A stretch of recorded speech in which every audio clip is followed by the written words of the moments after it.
Puji Tuhan, saudara-saudari yang terkasih dalam Tuhan Yesus Kristus. Salam damai sejahtera bagi kita semua.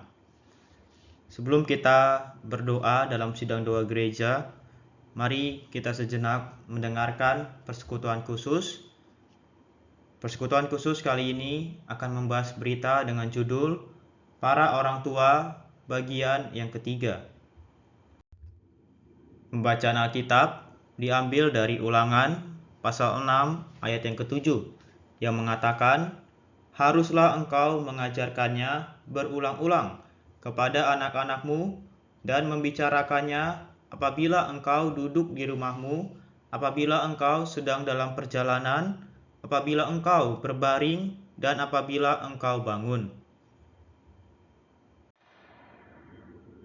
Menempuh kehidupan manusia Allah dalam pernikahan dan gereja. Sebagai orang percaya, kita telah diselamatkan oleh iman dalam Tuhan Yesus. Tetapi seringkali dalam kehidupan sehari-hari kita belum sepenuhnya mencerminkan kehidupan seorang manusia Allah, yaitu hidup yang sepenuhnya mengekspresikan Kristus. Sebagaimana bangsa Israel dipanggil untuk memelihara hukum Taurat agar dapat memperhidupkan dan mengekspresikan Allah, demikian pula kita hari ini dipanggil untuk hidup sebagai manusia Allah dalam segala aspek kehidupan, terutama dalam pernikahan dan gereja. Kehidupan manusia Allah dalam pernikahan. Pernikahan Kristen seharusnya menjadi gambaran hubungan Kristus dengan gereja. Jika seorang suami hidup sebagai manusia Allah, ia akan mengasihi istrinya dengan kasih yang tulus, sabar, dan penuh pengorbanan, sebagaimana Kristus mengasihi gereja. Sebaliknya, seorang istri yang hidup dalam prinsip ilahi akan dengan sukarela tunduk kepada kepemimpinan suaminya dalam Tuhan, bukan karena paksaan, tetapi sebagai respons kasih kepada Kristus. Namun, seringkali kehidupan pernikahan kita jauh dari gambaran ini. Misalnya, ketika suami dan istri saling berselisih, mempertahankan ego, atau hidup dalam ketidakharmonisan, mustahil bagi mereka untuk menjadi berkat dalam persekutuan gereja. Jika di rumah mereka tidak hidup dalam kasih dan kesatuan roh, bagaimana mungkin mereka bisa menjadi vital dalam kelompok-kelompok gereja?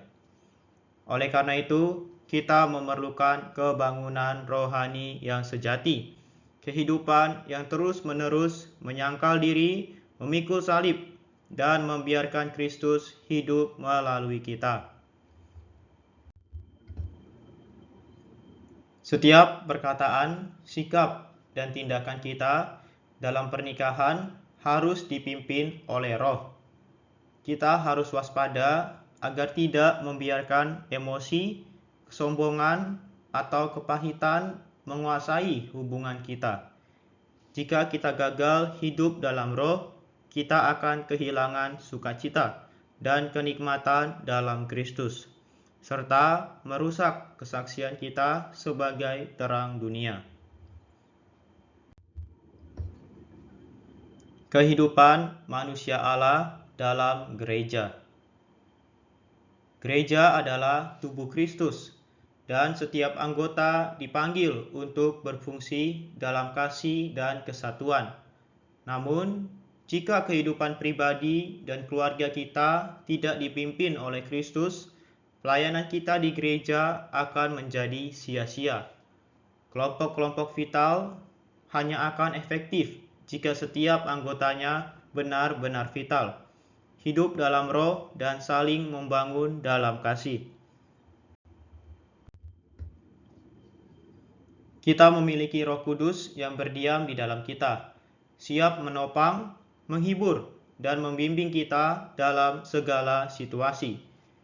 Ketika menghadapi masalah, kita tidak perlu bergantung pada hikmat manusia atau mencari solusi duniawi.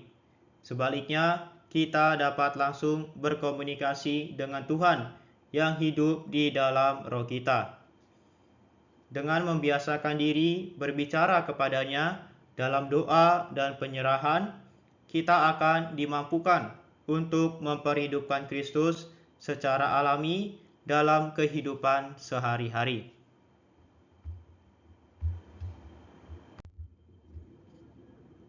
Teladan keluarga beriman, Adam, Hawa, dan Habel.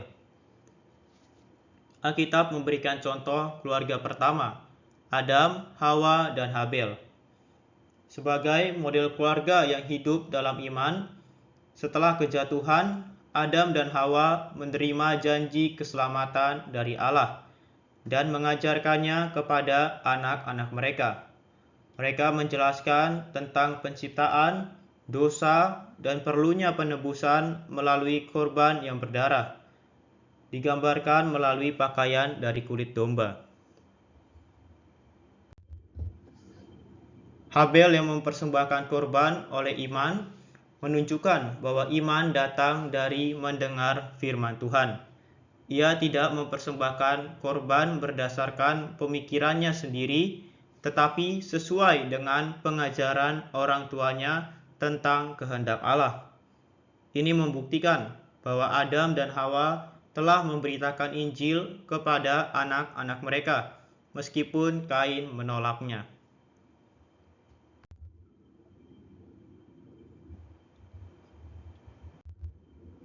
Kita dipanggil untuk meneladani keluarga ini. Setiap ayah seperti Adam, pemimpin iman, setiap ibu seperti Hawa, pendukung yang setia, dan setiap anak seperti Habel yang hidup dalam ketaatan. Keluarga Kristen harus menjadi tempat di mana Injil diajarkan, dipercayai, dan dihidupkan, sehingga generasi berikutnya mengenal Kristus. Menjadi manusia Allah berarti membiarkan Kristus hidup melalui kita dalam setiap aspek kehidupan, baik dalam pernikahan, keluarga, maupun gereja. Ini hanya mungkin terjadi jika kita hidup dalam ketergantungan penuh pada Roh Kudus, menyangkal keinginan daging, dan terus berkomunikasi dengan Tuhan melalui doa dan firman.